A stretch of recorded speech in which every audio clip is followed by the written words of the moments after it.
Dear students, स्वागत है आपका हमारे यूट्यूब चैनल पर। आज हम लोग बात करेंगे कि 10th के बाद कौन सा सब्जेक्ट चुनना चाहिए। 10th के समय ही हमें सोच लेना चाहिए कि मुझे क्लास 11 में साइंस लेना है, आर्ट्स लेना है या कॉमर्स लेना है। और साइंस लेना है तो उसमें भी बायोलॉजी लेना है या मैथ्स लेना है।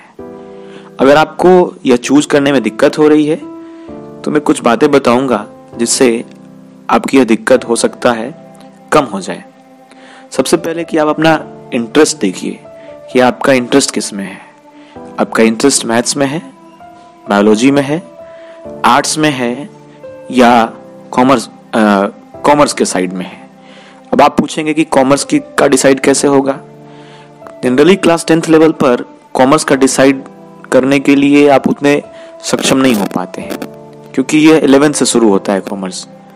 जिसका भी थोड़ा बहुत मैथ अच्छा रहता है वो कॉमर्स की तरफ चला जाता है। आज बात यह है कि आज आर्ट्स हो, साइंस हो या कॉमर्स हो, तीनों एक सीधे लाइन में खड़े हैं। सीधे लाइन में खड़े हैं इसका मतलब ये कि आज से 10-20 साल पहले साइंस वालों को अच्छी निगाह से देखा जाता था और आर्ट्स वालों को सबसे गया गुजरा माना जाता था कि आर्ट्स पढ़कर तुम क्या करोगे। लेकिन आज के समय में आज आप कुछ भी पढ़ते हैं तो आप कुछ कर सकते हैं। शर्त बस यही है कि वो चीज आप अच्छे से पढ़ें। आपको स्किल्ड होने की जरूरत है। स्किल एंड एजुकेशन दो चीजें ऐसी हैं जो आपको दुनिया में सक्सेसफुल बना सकती है। अब स्किल क्या है? स्किल का मतलब यह है कि किसी भी चीज को करने की मास्टरी होनी चाहिए। आज भारत में पूरी शिक्षा व्यवस्था में चर्चा चल रही है कि कंटेंट विथ कॉम्पिटेंस, मतलब आप जो कुछ पढ़ें उसमें आपकी मास्टरी होनी चाहिए। चाहे आप हिस्ट्री पढ़ें, चाहे आप ज्योग्राफी पढ़ें, चाहे आप मैथ्स पढ़ें, आप अच्छे से बस पढ़ें। तो पहले के पेरेंट कहा करते थे कि साइंस पढ़कर के तुम आगे बढ़ोगे, कॉमर्स पढ़कर के तुम आगे बढ़ोगे, आर्ट्स पढ़कर क्या करोगे। तो अब वो जमाना नहीं रहा। अब तो ये भी जमाना नहीं रहा कि तुम पढ़ रहे हो या नहीं पढ़ रहे हो, तुम डांस करके पैसे कमा सकते हो, तुम गाना गा के पैसे कमा सकते हो और तुम क्रिकेट खेलकर पैसे कमा सकते हो, तुम एक्टिंग करके पैसे कमा सकते हो। जाहिर सी बात है कि आजकल की भागती दौड़ती जिंदगी में पैसे कमाने मुख्य बात हो गई है।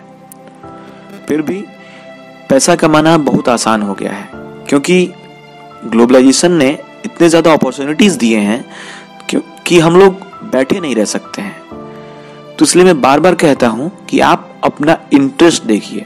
आपका इंटरेस्ट किधर है, आपका पैशन किधर है। आप उस चीज को करते समय ये फील ना करें कि हम किसी चीज को बोझिल होकर कर रहे हैं। जिस चीज में आपका इंटरेस्ट रहता है वो आप पैशनेट होकर करते हैं और आपको कभी थकान नहीं होती है। आप मेरी बात समझ रहे हैं? तो सबसे पहली बात, आप अपना इंटरेस्ट देखिए और उसके अकॉर्डिंग आप अपना सब्जेक्ट चूज करिएगा 11th-12th में। चलिए ठीक है, ये बात तो बड़े पैमाने पे मैंने कह दी। फिर अब बताता हूं कि आप साइंस लेकर क्या कर सकते हैं, आर्ट्स लेकर क्या कर सकते हैं। साइंस लेने वाले 11th-12th में जो भी साइंस लेते हैं वो या तो डॉक्टरी की पढ़ाई के लिए जाते हैं या फिर इंजीनियरिंग की पढ़ाई करने के लिए। अब इन दोनों में एडमिशन नहीं हो पाता है तो बीएससी, नॉर्मल बीएससी कर लेते हैं। उसके बाद गवर्नमेंट जॉब के लाइन में लग जाते हैं। गवर्नमेंट जॉब की लाइन में मतलब इसका मतलब यह है कि वो कॉम्पिटिटिव एग्जामिनेशन देने लगते हैं। ठीक, अब आजकल के कॉम्पिटिटिव एग्जामिनेशन ले लीजिए, चाहे वो एसएससी हो, रेलवे हो, बैंक हो या फिर यूपीएससी हो, उनके लिए सिलेबस आर्ट्स वालों को, साइंस वालों को, कॉमर्स वालों को सबको एक ही पढ़ना रहता है। उसमें जनरल स्टडीज पूछेगा ही पूछेगा, इंग्लिश पूछेगा ही पूछेगा, रीजनिंग पूछेगा ही पूछेगा और थोड़ा बहुत मैथ्स पूछेगा ही पूछेगा।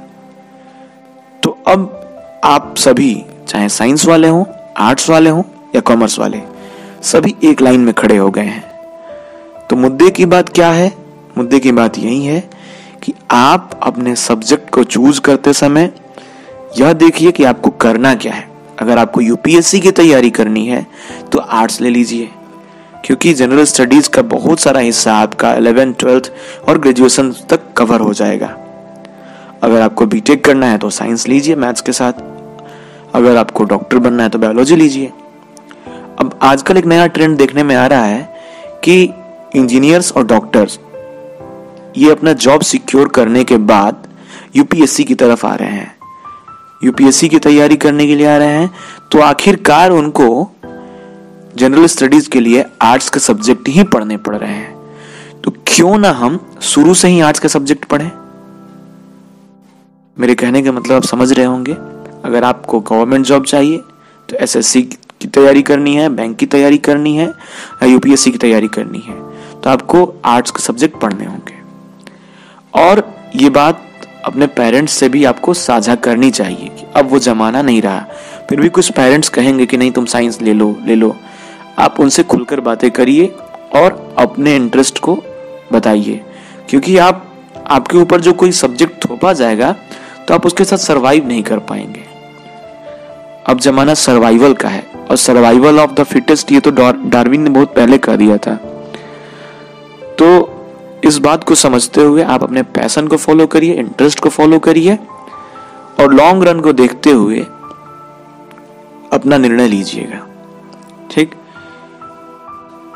इतना ही कहूंगा मैं। और आने वाले समय में कोई भी आपको डाउट हो तो आप कमेंट करके आप पूछ सकते हैं। आने वाले वीडियोस में हम उसका समाधान करेंगे। All the best for your board examination.